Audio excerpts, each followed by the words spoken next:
Well, first things first, thank you guys so much, everyone who came out, showing me a lot of love. That was fucking awesome. Play as fuck up. I mean, I was on an 8-fight win streak. Felt like things were going smooth until I got hit with a fucking body shot. Shit happens, it's part of the game. It took 6 years for someone to finally beat me. I'll be back.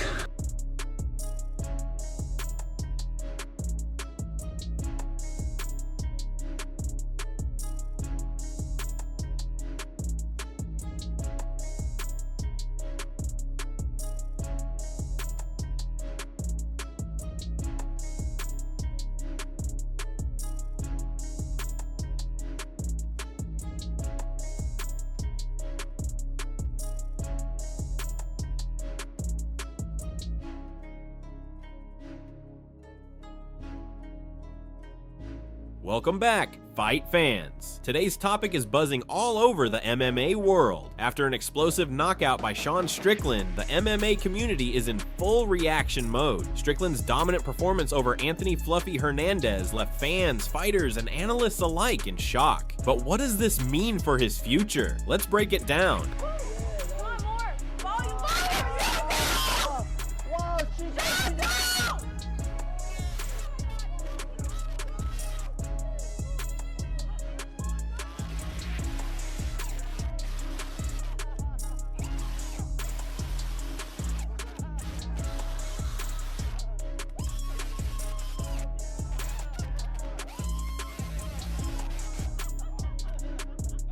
Strickland's recent victory was nothing short of a statement. He's been known for his brash personality, but that shouldn't overshadow the fact that he is a world-class middleweight. Despite what some critics say about his unorthodox approach, he's undeniably dangerous in the cage, and his KO of Hernandez was a clear reminder of that. You know, a lot of people talk about Strickland, the things he says and stuff like that, but I think a lot of times people forget he's actually world-class in this division, and I thought tonight his performance was unbelievable. What did you think of Sean and his performance tonight? Yeah, he was in great shape tonight. Looked good, sharp, and got the job done.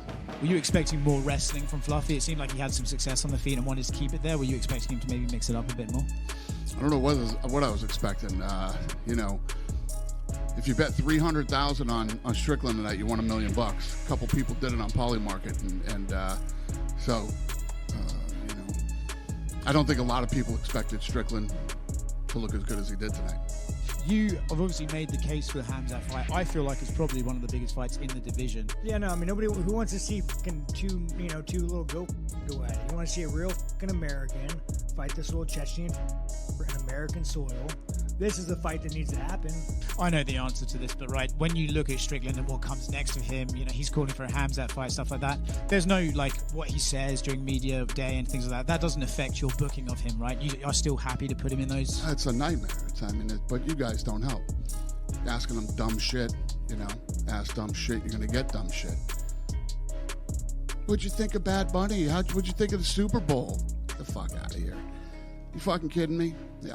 UFC President Dana White was quick to praise Strickland's performance. He mentioned, "He was in great shape tonight, looked good, sharp, and got the job done." Dana also noted that Strickland's ability to mix up his striking with relentless pressure makes him a difficult puzzle to solve for any opponent in the division.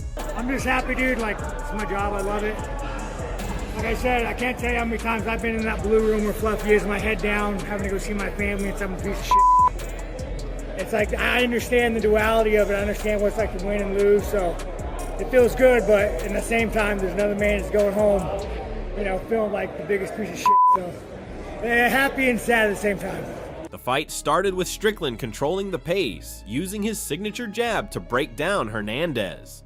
Strickland's jab is such an underappreciated weapon, White said. It's powerful and sets up everything else. He's very calculated in how he works his opponent, slowly chipping away at them. Strickland taking on Alexander "Fluffy" Hernandez in a very pivotal matchup in the middleweight division. You gotta think that whoever wins this has got to be getting close to fighting Khamzat Chimaev for the middleweight strap. Certainly Fluffy, because the man is on an 8-fight win streak and he's seemingly only getting better with every single outing. On the other side, we've got Sean Strickland, of course, the former champion that took the belt from Israel Adesanya in shocking fashion. I mean, in the first round, he put it on Israel, almost finished him, and then out-edged him, out-pointed him, out-boxed him, outstruck him. He shocked the world, but he got the job done, and he became the middleweight champion, but he lost it against Dricus du Plessis. And then, of course, after beating Paulo Costa and looking really good, dropping Paulo Costa in the first round, in the second round, in a 5-round affair, in a co-main event, right? Sean Strickland fights nothing but 5-round fights, by the way. He got another shot against Dricus du Plessis, and of course he came up short in that one. Now, his coach, Eric Nixick, felt like he didn't really go out there and leave it all inside the octagon. I think he needs a value. On the other hand, Hernandez did have his moments, particularly with some success on the feet. However, many expected him to mix in more wrestling, but he stuck to the stand-up game. "I'm surprised we didn't see more wrestling from Fluffy," said UFC analyst Michael Bisping. He had some moments on the feet, but Strickland's pressure overwhelmed him. And they had a bit of a public fallout, a bit of a dispute or whatever. And he's going to continue to be a friend of mine. Will he probably be in my corner? Probably not. But it's all good in the hood. They are brothers and they got thick skin. And Sean Strickland certainly likes to talk a bit of shit. And he's been talking a lot about Khamzat Chimaev. He feels he is the only person to beat him. I think I'm probably the only one that could beat Chimaev. Anyway, I talked about that a few days ago. We're not going to get into all of that. I was with Khamzat a couple of days ago. I did an episode of the Jackson podcast. He was there with the whole Chechen mafia. He said that you're terrible for the division and he's the only guy out there to beat you. We did spar a lot before, but that's why he's so mad. I am telling you, Khamzat is the team leader. He's got a little team of crazy talented Chechens. Guys that, by the way, said this real Hunter guy choked out Sean Strickland multiple times. I asked Khamzat, he said that he choked out Strickland multiple times, but Strickland still feels that he's the only one to beat him. But all these guys, these Chechens, they look up to Khamzat Chimaev because he is the team leader and he's down there at the Jackson Studios, the Santos Studios, pardon me.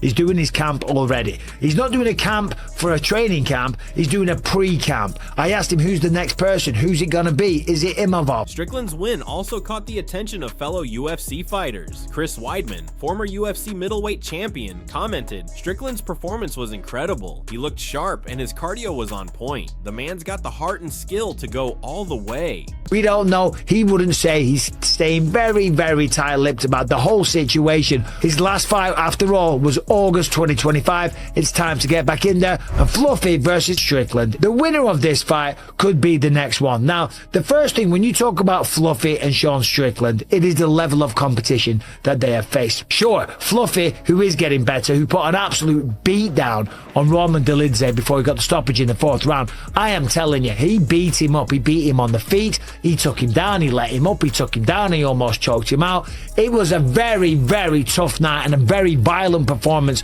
by Fluffy Hernandez. But when we look at the competition, it's Roman Dolidze. And by the way, these are all good wins. I am not taking away from Fluffy here. They are tremendous wins. And an 8-fight win streak, very hard to do. I never had an 8-fight win streak in the UFC. So, Roman Dolidze, Brendan Allen, Michel Pereira, Roman Kopylov, Edmund Shabazian, Marc-Andre Barrios, Rodolfo Vieira, and Josh Fremd. They are all tough opponents, and certainly Kopylov, Pereira, Brendan Allen and Roman Dolidze, they are not a walk in the park for anybody. But it wasn't just Strickland's striking that impressed. His takedown defense and ability to get back up after being taken down were key factors in his win. Bisping remarked, "If you can't take Strickland down and keep him down, you're in for a long night. His scrambles and get-ups are phenomenal." When you compare it to the resume of Sean Strickland, that, as I say, has been fighting in almost exclusively 5-round fights, so he's got the cardio because the man spars all the time, okay? He's out there beating up streamers left, right and centre, knocking out sparring partners, whether it's Sneeko, whether it's Neon, whoever these guys are, right? He loves to beat up a good sparring partner, whether it's at the PI or at the Syndicate MMA in Las Vegas. He loves to spar, he loves to fight, and that is the best way to prepare for a fight. It really is.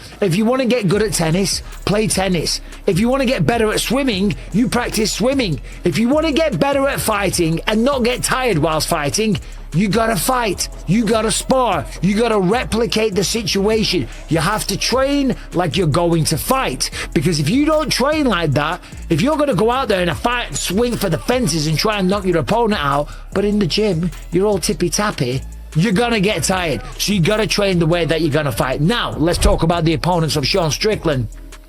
And don't worry, we're going to get into all the stats, the figures, the breakdowns, the numbers, the percentages, and I'm going to give you some keys to victory for both men and some interesting facts. Now, first of all, the opponents: Dricus du Plessis, Paulo Costa, Dricus du Plessis, Israel Adesanya, Abus Magomedov, Nassourdine Imavov, who is the #1 contender right now, Jared Cannonier, who's fought for a belt before, and Alex Pereira. They're the last 1, 2, 3, 4, 5, 6, 7, 9 fights of Sean Strickland. That is crazy. And before that, it was Jack Hermansson, Uriah Hall, Christoph Jotko, Brendan Allen, Jack Marshman, that he just talked shit to the entirety of the fight whilst piecing him up on the feet. That is a crazy run. Pereira, Cannonier, Imavov, Abus Magomedov, Israel Adesanya. As the fight went on, Strickland's mental toughness became apparent. Even when Hernandez landed a few shots, Strickland didn't flinch. He remained calm and collected, never backing down. This is a big part of what makes Strickland so dangerous: his psychological warfare. He knows how to break his opponents mentally before breaking them physically. Dricus du Plessis, Paulo Costa, and Dricus du Plessis once again. So there is a little bit of a step up here for Fluffy. Doesn't mean he can't win, doesn't mean he can't beat him, and certainly Fluffy's getting better every single time out. Now, let's talk about both of these guys. Now, first of all, let me just look at my notes here. Now, the first weapon of Sean is the jab, okay? And I've got it here. This is the main weapon that he uses, and it's to keep his opponents at bay. He busts them up constantly, and it's also a very low-risk strike. Remember, jab, straight, lead hand, A to B, as the crow fly. It's very, very low risk as well. When you're swinging big shots, you leave openings for counters straight down the pipe. But the jab, boom, you just pump that out all day. And Sean has a fast jab, he has a powerful jab, and he also walks you down. So the jab is a low risk maneuver. It also sets up other shots as well. As he starts to break his opponents down, as he starts to bust up the nose and all the rest of it, then you start throwing a 1-2 behind it. And when they start to get rocked and wobbled, then Sean Strickland goes to town, starts screaming like a madman, and starts fighting dick to dick, nipple to nipple, right?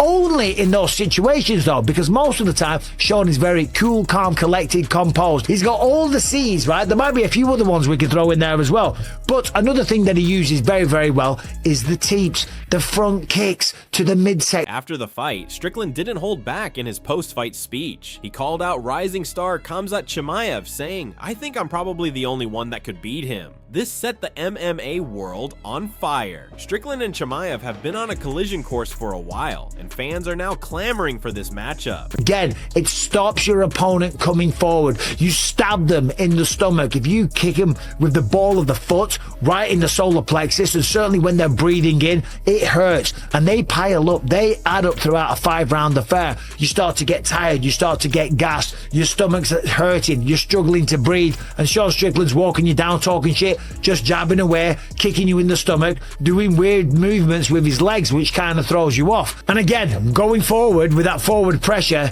that will be the key, because if he can force Fluffy onto the back foot, it's going to be hard for Fluffy to shoot. And Fluffy generally is in the type of guy that fights well retreating. He's a guy that likes to go forward, to get in the face of his opponents, throw shots, and then take them down. Now, by advancing forward for Sean, using the jabs and using the teeps, it's going to throw Fluffy off, and it's going to allow Sean to control the geography inside the octagon, and then generally be in control of the fight. And then another big key takeaway for Sean Strickland is his ability to get back up. Fluffy likes to take people down. Sean gets up really good, okay? That's because he spars all the time, because he's always resting, because the man's always training, and he makes it look very easy. It is easy if you drill and train it enough. I used to get up pretty easily myself. Sean Strickland does the same thing, and that suits Fluffy just fine, because he likes to take people down and then let them stand back up. But if Fluffy can't take him down, if Fluffy does start to take him down, but Sean stops it, disengage. The call-out has sparked even more chatter among fans and analysts. UFC fighter Jorge Masvidal weighed in, saying Chimaev versus Strickland would be fireworks. You've got Chimaev's insane wrestling and Strickland's heart and pressure. That's a fight I want to see. It's clear that this is the fight everyone's talking about. As we look at the division, many believe Strickland is now one fight away from another title shot. A win over Chimaev would put him right back in the title picture, said former UFC fighter Daniel Cormier.